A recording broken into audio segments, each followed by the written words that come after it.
Taas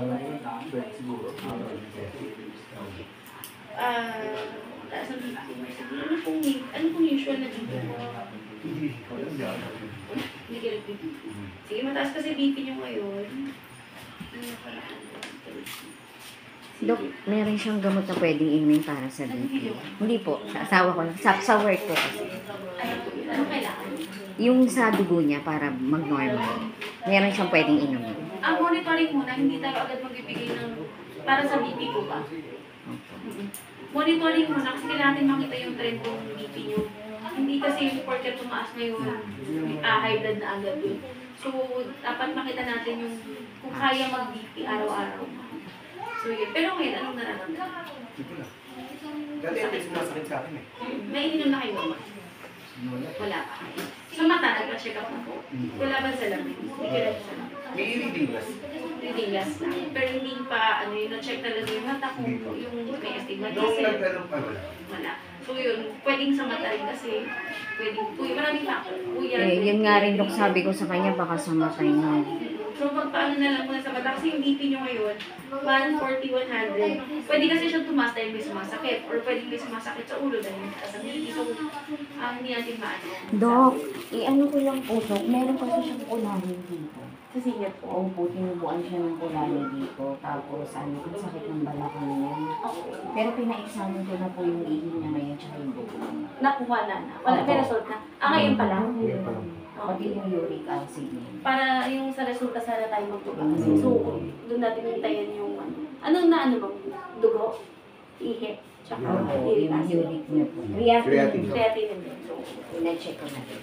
Ito po yung talagang sumikap niya kapatid. Kaya pakuha ko naman. Magsakit yung balakang niya. hirap sa pag-ihi, wala naman. Giniginaw siya, Dok. Sa madaling araw. So, pwede ko sa ano nga. Kailan yung nakukuha ng dugo? Ay, nag-ihi. Ngayon lang. Sabay-sabay, Dok, ngayon lang po. Ito, Opo, dito ko po pinagawa.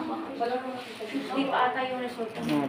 Pwede daw naman, Dok, bukas kaya lang hapon na. Wala na raw pong doktor. Mga 5 to 6 daw. So, hintayin na lang yung resulta. Kaya, Tuesday morning talaga siya. So, yun. Hintayin na lang yun. Ngayon ba, hindi naman na. Tolerable naman. Kaya naman. O, Kaya naman yung duty ko. kaya Kaya lang. naman. Masakit na lang. Lalo yung time na mga kalamnan, yung mga kasukasuan.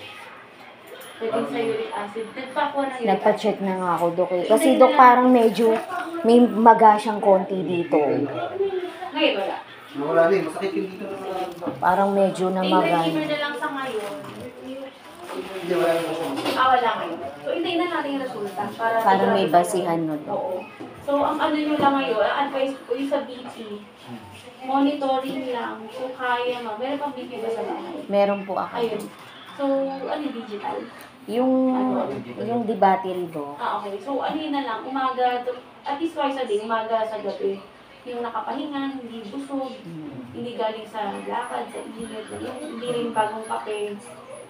So, yung nakapahinga, 2 beses, i-record yun man. Kuwari, kinuha yung around the same time, kuwari, sa umaga, alas 8, sa gabi, alas 8. Around that time kayo para onti lang yung mga pagbabago. So, tignan natin yun kung hindi bababa ng 130 yung BP, or mas marami 130 mataas, kailangan niya mag-umpisa ng sa BP. Sa ngayon, i-reliever lang para sa wala na ma-allergy sa mga. Sige po. Tapos follow up kayo agad pagka may resulta na, para makita.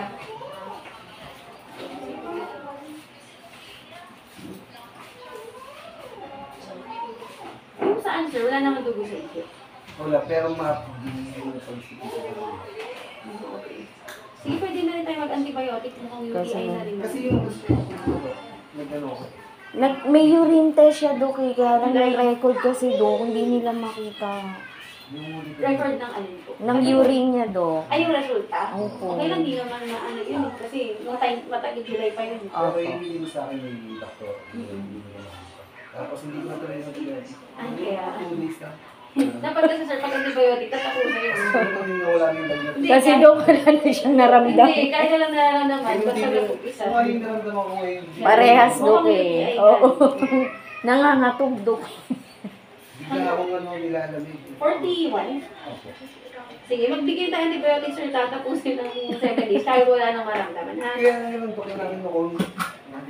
Balakang kasi pwede pa rin. Tapos pag ganun dito. Oo, pwede pa rin kasi dahil sa kasi syempre, konektado tayo. Oo. Kumbaga, kung makita man Dok sa result ng urine niya, tuloy lang namin antibiotic. Tuloy pa At rin. least nakapaggamot na Kasi siya.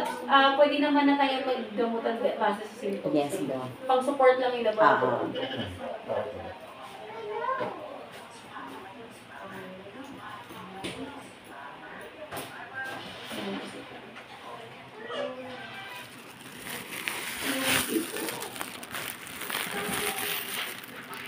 Yung BP nyo, monitor pa rin. Para Ay, ganun yun, Dok.